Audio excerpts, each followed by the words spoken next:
Welcome to Français facile, Easy French. Activez la fonction de traduction pour une meilleure compréhension de l'histoire. Il y a très longtemps, dans une vallée verdoyante, se trouvait un grand pommier.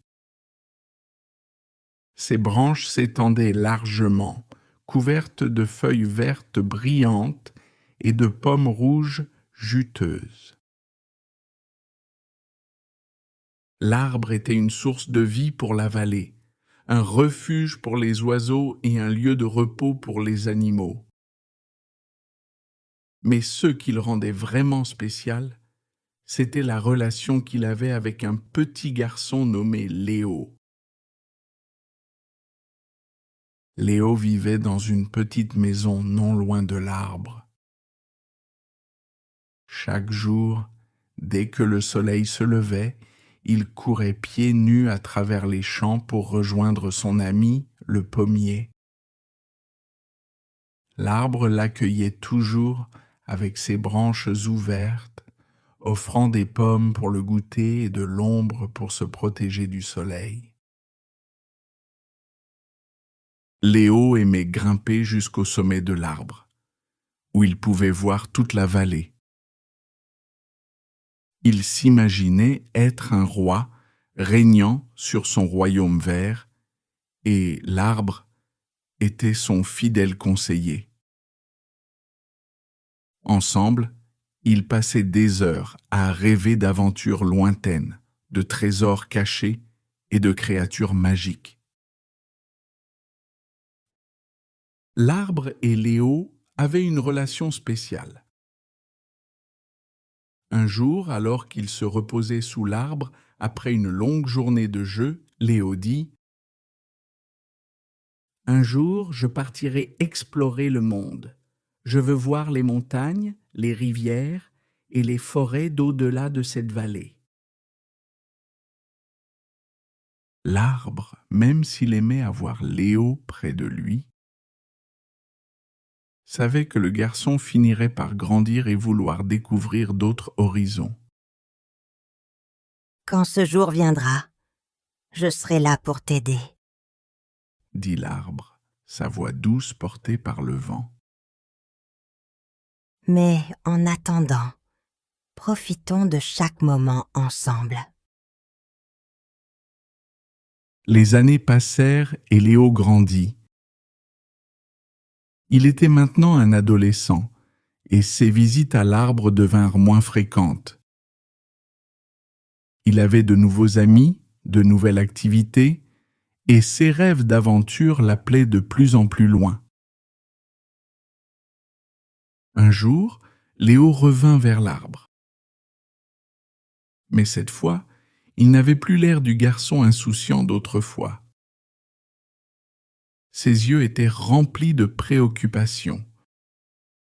« Que se passe-t-il, Léo ?» demanda l'arbre, sentant la tristesse dans la voix de son ami. « Je veux partir à l'aventure, découvrir le monde, mais je n'ai pas d'argent, » répondit Léo. « Sans argent, je ne peux rien faire. » L'arbre réfléchit un moment, puis il se souvint des nombreuses pommes qu'il portait chaque année. « Cueille mes pommes, » proposa-t-il. « Vends-les au marché, et avec l'argent, tu pourras commencer ton voyage. » Léo accepta l'offre avec enthousiasme. Il cueillit toutes les pommes de l'arbre, les mit dans un grand sac et se dirigea vers le marché. Là, il vendit les pommes et avec l'argent qu'il en tira, il commença à planifier son voyage. L'arbre, bien qu'heureux d'avoir pu aider Léo, ressentit une profonde solitude après son départ. Les jours étaient désormais longs et silencieux, et l'arbre se languissait des moments partagés avec le garçon. Les mois passèrent et les saisons changèrent. L'arbre perdit ses feuilles à l'automne et resta nu tout l'hiver, attendant patiemment le retour de Léo. Au printemps suivant, l'arbre était couvert de nouvelles feuilles, mais son cœur était toujours lourd de solitude. Puis, un matin d'été, Léo revint. Il avait beaucoup changé. Ses épaules étaient plus larges et il avait un air sérieux sur le visage. « Léo, S'écria l'arbre avec joie. tu es de retour. Viens, repose-toi à l'ombre de mes branches. » Mais Léo secoua la tête.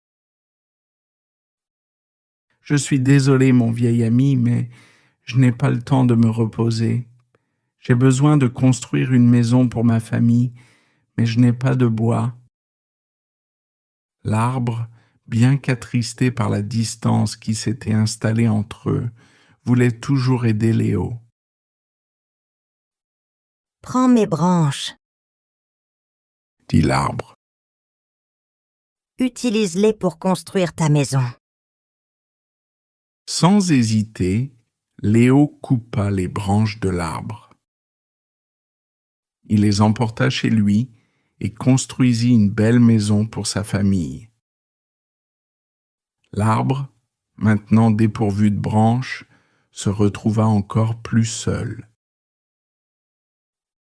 Il se sentait vide, mais il était heureux d'avoir pu aider Léo à construire un foyer. Les années continuèrent de passer.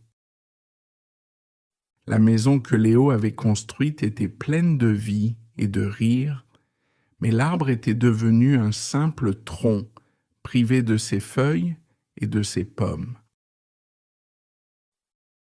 Il était maintenant un monument silencieux dans la vallée, un souvenir des jours passés. Un jour, alors que Léo était devenu un homme d'âge mûr, il revint à l'arbre. Sa vie avait été remplie de travail, de responsabilités et de nombreuses préoccupations. Il s'approcha du tronc de l'arbre, s'assit à ses pieds et soupira. « Que puis-je faire pour toi, mon vieil ami ?» demanda l'arbre, sa voix maintenant faible. Léo regarda l'horizon. « La vie est devenue difficile, dit-il. Je voudrais partir loin, trouver un endroit calme où je pourrais me détendre. J'aimerais construire un bateau pour naviguer sur la mer, mais je n'ai pas de bois. » L'arbre, même réduit à un simple tronc, ne voulait pas laisser tomber Léo. « Prends mon tronc. » dit-il. « Utilise-le pour construire ton bateau. » Avec un mélange de tristesse et de reconnaissance, Léo coupa le tronc de l'arbre et construisit un bateau solide. Il quitta la vallée, naviguant vers des contrées lointaines à la recherche de paix et de tranquillité. L'arbre, maintenant réduit à une souche, resta dans la vallée seul, mais satisfait d'avoir aidé Léo une fois de plus. Des années passèrent encore et la vallée changea. La maison de Léo était toujours debout, mais elle semblait plus silencieuse qu'auparavant. Les enfants de Léo avaient grandi et lui-même était maintenant un vieil homme. Un jour, il retourna à la vallée, ses pas étant plus lents et sa démarche moins assurée. Il retrouva la souche de l'arbre qui avait maintenant une apparence vieillie et usée par le temps. Léo s'assit sur la souche, les larmes aux yeux. « Mon vieil ami, je suis fatigué, » dit-il doucement. Je n'ai plus besoin de voyage ni de maison. Je veux juste un endroit pour me reposer. La souche, bien qu'elle n'ait plus grand-chose à offrir, était heureuse de pouvoir être encore utile.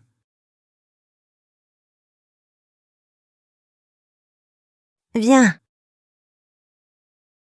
Murmura-t-elle. repose-toi ici, sur moi.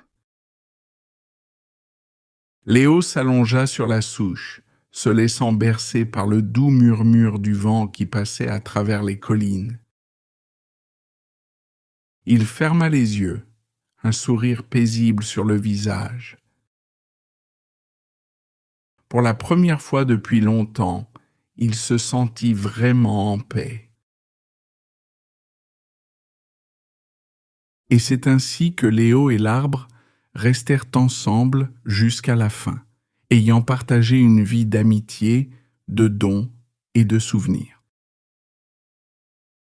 L'arbre, même après avoir donné tout ce qu'il avait, trouva du bonheur dans le fait d'avoir pu accompagner Léo à chaque étape de sa vie. Cette histoire nous enseigne combien nos parents jouent un rôle essentiel dans nos vies, tout comme l'arbre l'a fait pour Léo. Dès notre plus jeune âge, ils sont là, à nos côtés, veillant sur nous et nous offrant tout ce dont nous avons besoin. Comme l'arbre qui offrait ses pommes, ses branches et même son tronc, nos parents sont prêts à tout sacrifier pour notre bonheur, même si cela signifie qu'ils doivent se priver eux-mêmes. Lorsque nous sommes enfants, nos parents sont nos protecteurs, nos guides et nos compagnons de jeu. Ils nous apprennent à marcher, à parler, à découvrir le monde qui nous entoure. Ils nous portent dans leurs bras comme l'arbre soutenait Léo lorsqu'il grimpait jusqu'à son sommet. Leur amour est inconditionnel et ils ne demandent rien en retour. Ils sont simplement heureux de nous voir grandir et s'épanouir. Puis, au fil du temps, nous grandissons. Nous avons nos propres rêves, nos propres ambitions et nos propres vies à construire. Parfois, nous oublions à quel point nos parents ont fait pour nous, à quel point ils ont sacrifié pour nous permettre de poursuivre nos rêves. Mais même lorsque nous nous éloignons, ils restent toujours là, prêts à nous aider, à nous soutenir, même si cela signifie qu'ils doivent se priver de quelque chose d'important pour eux. Les parents, tout comme l'arbre, comprennent que la vie est faite de changements. Ils acceptent que leurs enfants doivent partir, découvrir le monde par eux-mêmes et construire leur propre vie. Mais cela ne signifie pas qu'ils ne ressentent pas la solitude ou la tristesse. Ils acceptent ces émotions, sachant que leur rôle est de donner, de nourrir et de soutenir sans jamais rien attendre en retour.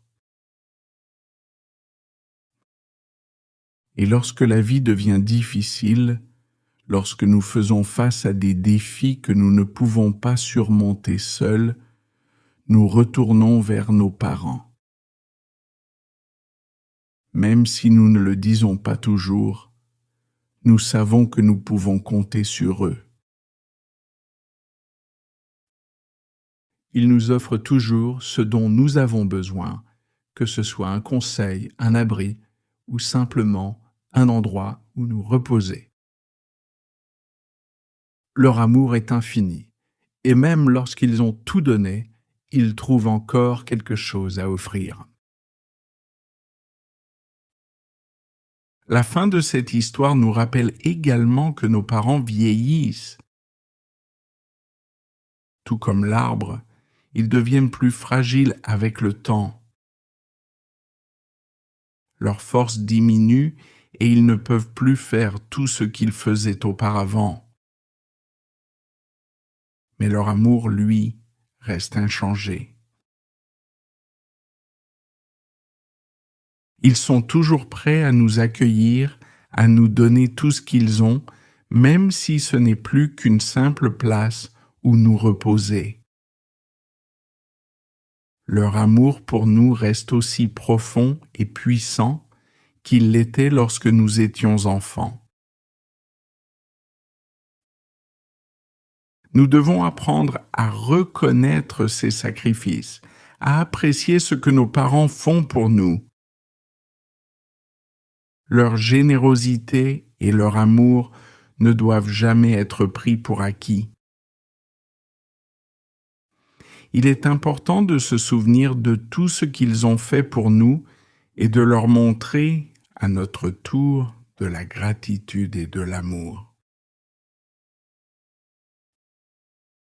Car, tout comme l'arbre, nos parents méritent d'être chéris et honorés pour tout ce qu'ils nous ont donné. Ainsi, cette histoire nous enseigne que l'amour de nos parents est l'un des plus grands trésors que nous puissions avoir dans notre vie. C'est un amour qui ne faiblit jamais, qui reste constant à travers les années et qui nous accompagne à chaque étape de notre existence. Nous devons en être reconnaissants et faire en sorte de rendre cet amour à ceux qui nous l'ont donné, car ils sont les racines profondes qui soutiennent notre vie.